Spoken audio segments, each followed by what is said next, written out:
You're watching Women of Strength TV with a purpose-driven woman who has a yearning deep in her soul to serve the world. Presented to you by Ange Wilcock, creator of Evolutionary Model of Well-Being, Mindfulness-Based Storytelling, and the Raw Woman Project, a businesswoman on a mission for every human on the earth to feel enough.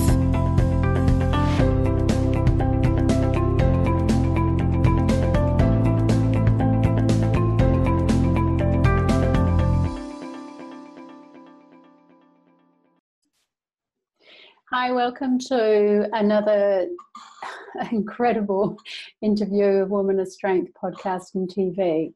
Now, I've got a returning guest this time, and Heather was my guest 14 months ago. We had an incredible interview then, and so she's going to share with us what's happened between 14 months ago and today. So looking at that part of the journey. So it's always really good to really know that the journey of life is just that. It's ongoing. So you don't reach a destination and that's it. You continue to grow. So first of all, I'd like to welcome Heather. Now, last time, Heather's informed me that she's now got married since. So, I mean, that's a massive journey in itself. But I'm going to pronounce her surname. I got it wrong the first time round. So I'm going to do my best to get it right this time. So I'd like to welcome Heather Higinbotham-Davies. Thank you. I'm so excited to be back. Fantastic. Now, Heather, we had a great interview last time, and I'm just going to read out your bio, just for people that didn't see the previous interview, just to know a little bit about you. So this is Heather. So Heather is a writer, a rekindled poet, a TEDx speaker, a bridge builder, and an eco-warrior. She believes in the power of community and the inherent goodness of people. She has an intense love affair with learning and more books than she could ever hope to read. Heather is a recovering people pleaser, compulsive learner, and proud imperfectionist. She's literally writing the book on being an environmental hypocrite. She secretly dreams of being a Cirque du Soleil aerial dancer. Wow. but she's not particularly flexible or graceful. When she's not busy helping women to own their awesomeness or saving the planet, she can usually be found adventuring with her precocious kid and pirate husband, sleeping, soaking in hot springs, drinking tea, writing poetry, geeking out on sustainability, and trying to make the world a better place. So welcome. Pirate husband, that sounds interesting. Yes, it is. That was definitely a very fun part of the journey since we spoke last. I got out of the abusive marriage that I was in 2009, and for most of my dating life, I guess you could say, Yeah. I pretty much defined my worth whether I was in a relationship or not. It was very difficult for me to be on my own. And when I got out of that relationship, I had a lot of personal work that I needed to do before I could even consider being ready to be in another relationship. And so I spent a good 6 years doing work on myself. And then I had a lot of opportunities where the universe gave me some choices to decide whether I was going to continue to compromise myself like I was so good at doing in the past. And I came up with a very, very clear set of boundaries for myself of what I was not willing to negotiate on in relationships. And this applied to friendships as well, but specifically around relationships, because that's where I tended to compromise the most, of how I wanted to have a relationship. And when I first dated somebody after I got divorced, I remember this so vividly. I was talking with my counselor, and my only criteria was I needed to be with somebody that wasn't going to be abusive to me. And so I was talking to my counselor, and she said, I promise you there is somebody in this planet that will not be abusive to you, and that you also will not be embarrassed to be seen with in public. Because I was dating somebody that was incredibly sweet and kind and gentle and very did not understand social boundaries or personal space, or really have good skills with people interaction. So that was a good wake-up call for me of what am I really looking for. So then I decided I needed to be clear with that on myself before I could even consider showing up for a relationship. And it was really entertaining because I came up with some very firm non-negotiables in my life, and the universe kept putting people in my life saying, oh, here's this really, really great person, and they're amazing in all of these ways, except there's one really, really obvious glaring thing that you said you weren't willing to compromise on. Are you sure? And so that happened to me in 3 different relationships, and I got to ask myself, am I really sure? And those 3 men are still incredibly important in my life, and I adore them. And I was able to approach that not from, I have to make this relationship work because it defines whether or not I'm a decent human being, to, is this the right person for me? And it's okay if it's not, because I need to make the choices that I need to make for myself. So that was a very entertaining learning experience from the universe of how to keep boundaries. Yeah. So what were your non-negotiables? A lot of them were around treatment, obviously, since I was in a very abusive relationship. How I am willing to be treated, what kind of relationship I want. But in addition to that, I needed to know that I had alignment with somebody on multiple planes. So environmental, obviously, because that is a really important part of my world. Family values. I just had them all in my head and now I can't think of them on the spot. Spiritual values, somebody that is willing to do their own personal work and deal with their own demons. And that was a really big one for me, because I had experiences with people that were almost perfect, but weren't willing to look at themselves and do that deeper work. And it was really hard to walk away from, but it was really important. And also the realization of people being on different levels of growth and not judging who is where, but if I'm not at the same level, whether I've done more or less than somebody, it's hard to make that kind of relationship work when you're not in alignment in your own personal growth work. Yeah, and it's such a common thing, isn't it? You know, people will talk the talk but don't walk the talk, in terms of they speak the right language, they say the right words, but they don't put things into action. So they appear on the surface to be this, you know, perfect human being that you've manifested, and then all of a sudden, like you said, the universe goes, okay, well, this is, you know, you've got 99.9%, but there is this part that's non-negotiable, and it's, you know, it's a very, very small part, but how important is it to you? And I mean, it's incredible, I think, that you've been really, really firm with your boundaries and say, well, actually, it's a non-negotiable, and non-negotiable means non-negotiable, and I want someone who completely aligns with me. So how long, you said you had the 3 relationships prior to your husband, is that right? So I want to go back just a second before we go on. Okay. Yes, it was important for those non-negotiables, and in the process it was also really annoying, because I can laugh about it now, and I know that the universe has a really unique sense of humor. But in the moment I was like, are you kidding me? Yeah, I'm so ready for this. And the universe is like, no, you're not. Yeah, you have more work to do. Yeah.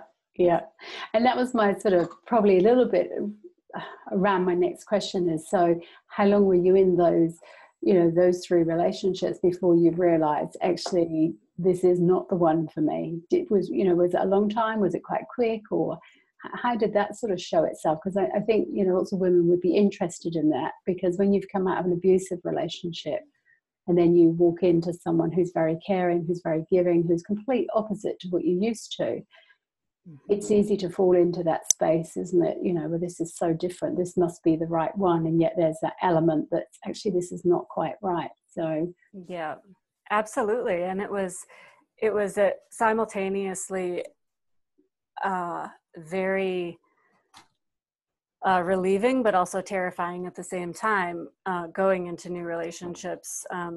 Two of them were with people that I had known for several years and had not had a romantic relationship with. And we were very open in all of our conversations of being able to say, is this, we don't know if this is what we want to do.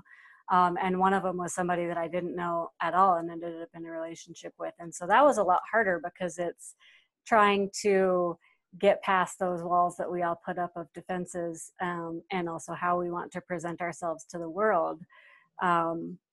When you have a friendship that already exists with somebody, you've broken down some of those walls, but you still have those safety mechanisms in place of how you show up to protect yourself based on past experiences. And so I think I said earlier, I very purposely was not in a relationship with anyone for about 6 years after my divorce, primarily because I needed to have that space for my daughter. She was only 2 at the time, for her to know that I was there for her and she had stability and security at all times, no matter what. And I didn't want to be bringing people into her life and confusing her. But when I did end up dating those few people, I was very deliberate about how I brought her into that. But I would say how long those relationships lasted, several months.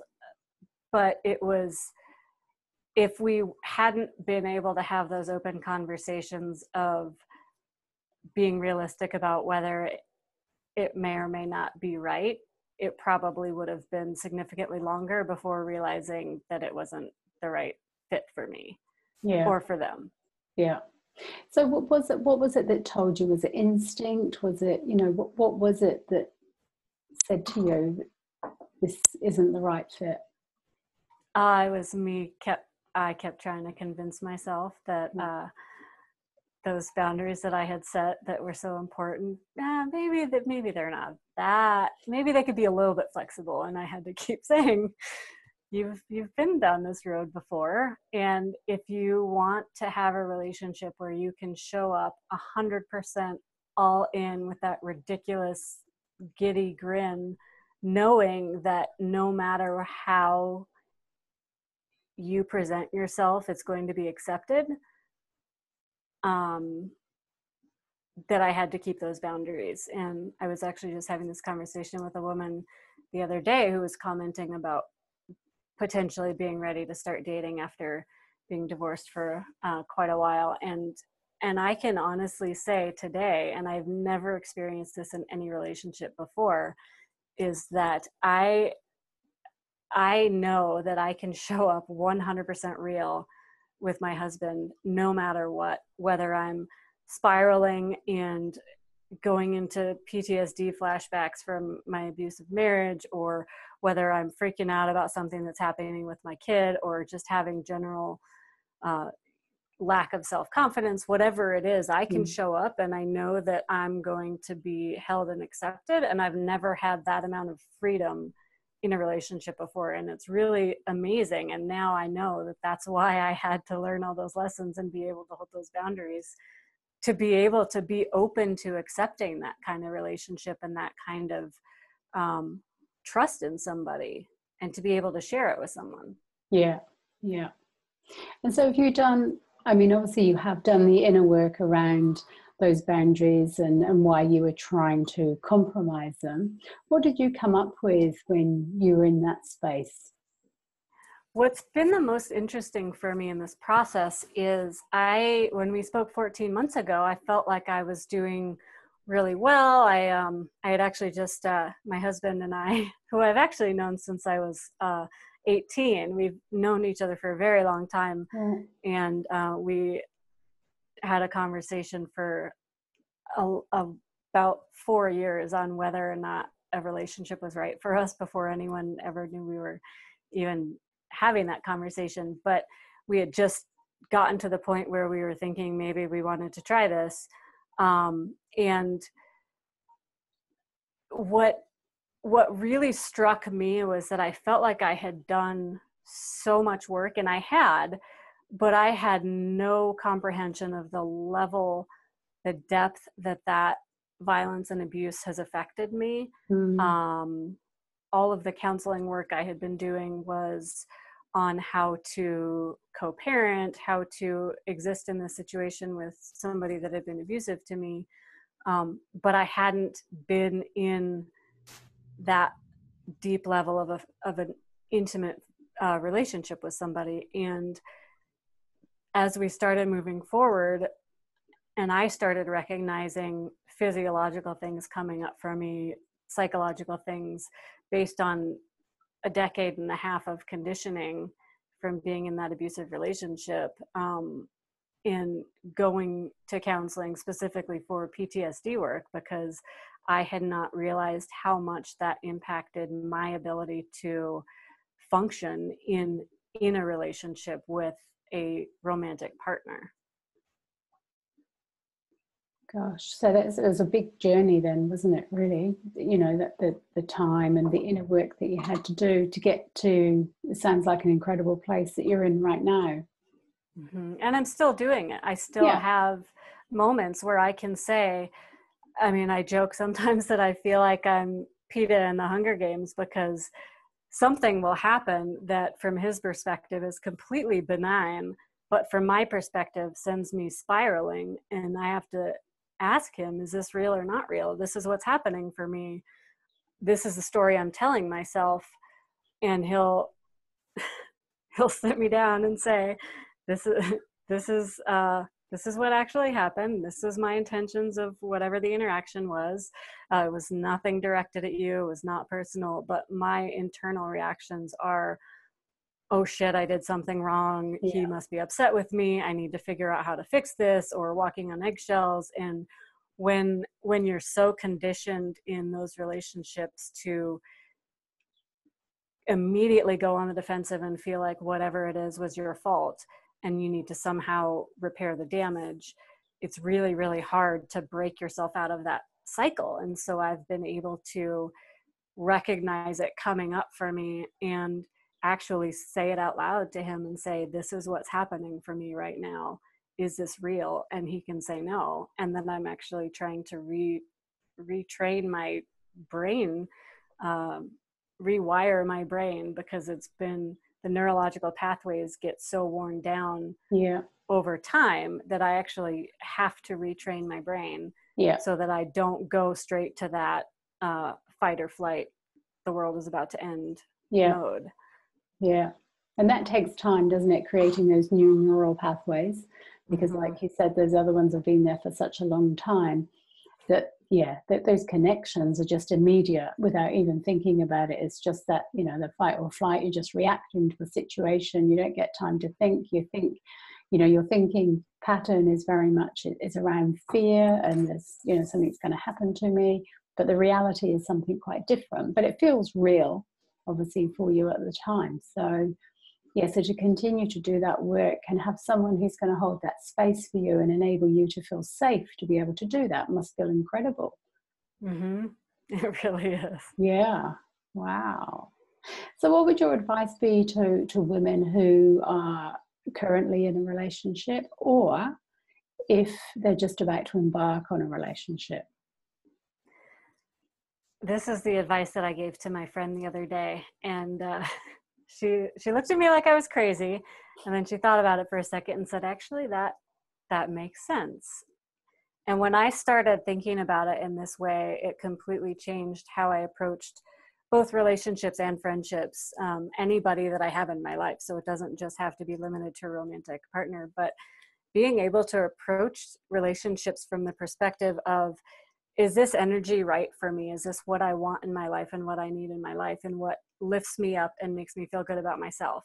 Or is it something that I feel like I have to pretend to be somebody that I'm not, or it makes me feel like I'm always trying to work harder to make it work and I don't feel like that's being reciprocated? And so when I approached it from the standpoint of curiosity instead of, I have to make this work because this relationship is going to determine whether or not I am lovable.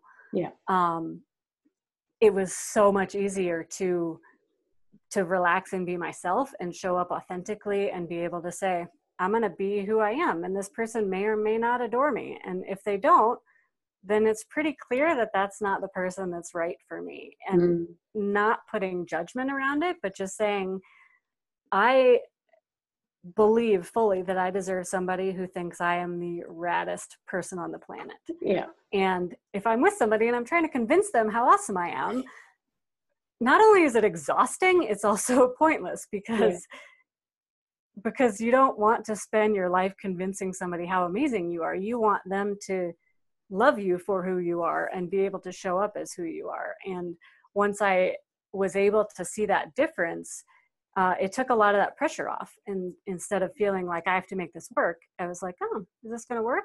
Maybe, maybe not.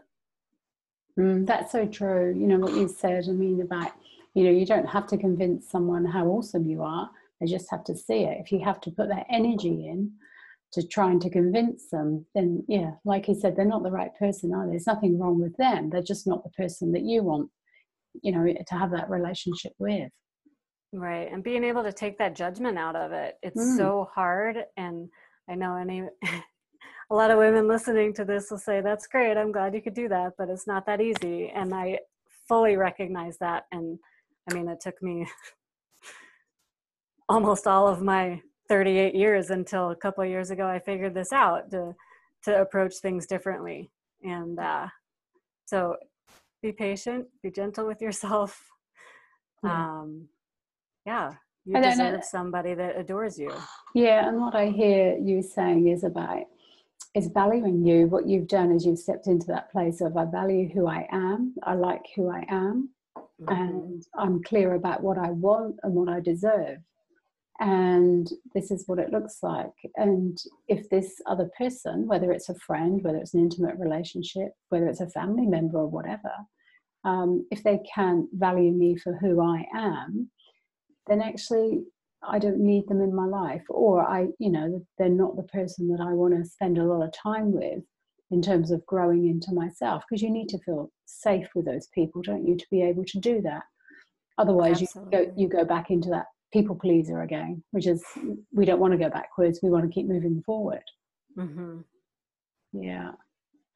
And it is about choice, isn't it? Do you feel that it's about choice? Is it about timing, or is it about choice? I choose to step into valuing me, or is it about, I wasn't ready to do that, now I am? I mean, what's your view? I think it's a little bit of both, but it is more choice than timing. In my experience, I think everything happened exactly when it was supposed to happen, and that's how the world works. But nothing could happen until I was able to make the choice to show up authentically, and to be able to choose to bring people into my life that brought me that brought acceptance and support and trust, and built me up instead of made me feel like I had to defend myself or prove myself. Until I could choose to show up in a way that opened up the doors of the universe to bring those people into my life, none of those relationships would have worked. Yeah. So share with us now, what's the feeling that you have every single day now that you're in this incredible relationship? What are the feelings that come up for you now? Gratitude. Every moment of every day.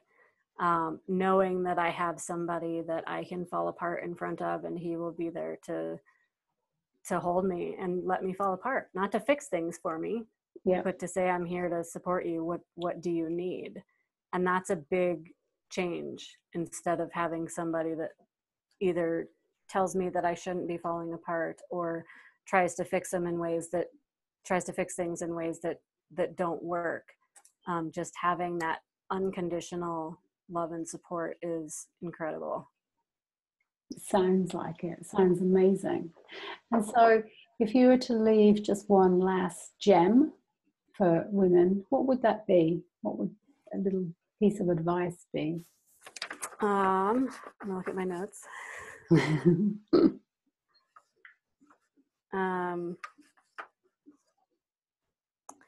I think the biggest thing. So I also want to say that I don't want this conversation to come across as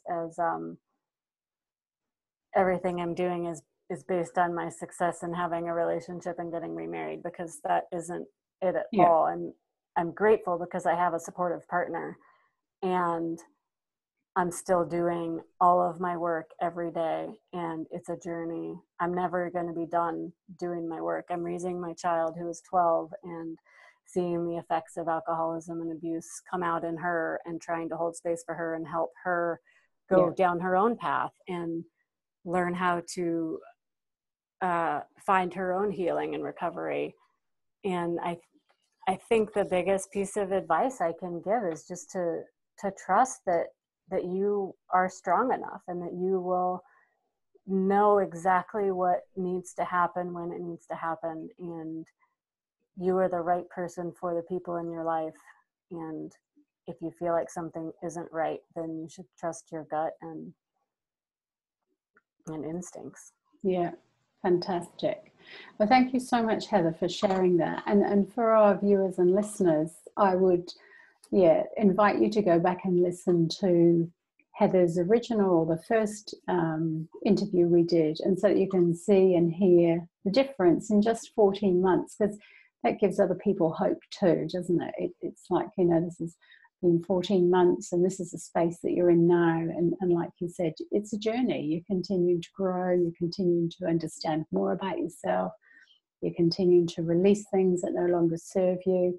And it is that journey, and it's something that we're all on, or it's something that we really need to accept, that there's no destination. It's not like, when I get the best relationship and I get best business and best home and all of that, then it'll all be sorted, because it isn't. It's continual. It's continually looking at yourself and also showing up as your best self, whatever that might be. And like you said, the key to that is putting your boundaries in place, being really, really clear about what your boundaries are and what your non-negotiables are, because you're going to grow quicker when you can put that into place. Otherwise, you're just going to keep attracting more of the same. Yes. Fantastic. Well, thank you so much, Heather. It's been really great to catch up again and see where you are. We'll have to do the same again in another 14 months and see where you're at then. Great. Thank you so much. I appreciate it. Thank you.